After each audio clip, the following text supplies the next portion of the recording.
पहली नजर में तुमने उसे पसंद कर लिया और उसने तुम्हें, और इस लव एट फर्स्ट साइट को तुम मोहब्बत कह रहे हो, तो हो सकता है तुम गलत हो। क्योंकि यार पहली नजर में तो हमें एंटीक चीजें भी पसंद आ जाती है, पर हम उसे घर में रखते हैं दिखावे के लिए। बस क्योंकि देर रात तक तुम दोनों ढेर सारी बातें करते हो और इसे तुम मोहब्बत समझते हो, तो हो सकता है तुम गलत हो। क्योंकि यार अकेलेपन के मारे तो दो अनजान मुसाफिर भी एक दूसरे से बात कर ही लेते हैं। अरे अगर किसी लड़की को देख के वो तुम्हारा हाथ पकड़ लेती है और किसी लड़के को देख के तुम उसका, और इस क्यूट जेलेसी को तुम मोहब्बत कह रहे हो, तो हो सकता है तुम गलत हो। क्योंकि यार परिंदों को पकड़ा जाता है पिंजरों में कैद करने के लिए, उन्हें आजाद करने के लिए नहीं। बस क्योंकि अब तुम दोनों एक दूसरे की बातों को समझ पा रहे हो और इसे तुम मोहब्बत कहते हो, तो हो सकता है तुम गलत हो।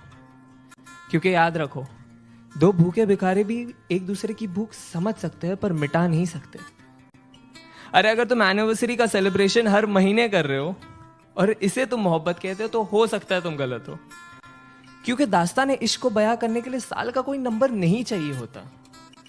अरे बस क्योंकि तुम उसके इंस्टा स्टोरीज का और वो तुम्हारे स्नैप स्टोरीज का हिस्सा बन चुकी है और इसे तुम मोहब्बत कह रहे हो, तो हो सकता है तुम गलत हो। क्योंकि यार मोहब्बत को फिल्टरों के साथ सेव नहीं किया जाता, उसे बस उसी लम्हे में जिया जाता है।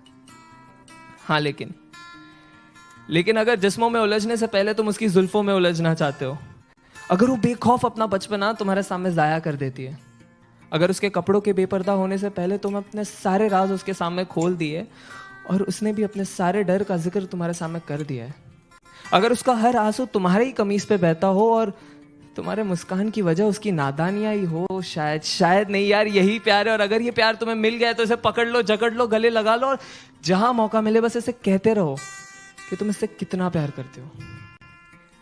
क्योंकि ऐसी मोहब्बत से मुलाकात होने में जिंदगी का एक काफी लंबा अरसा बीत जाता है।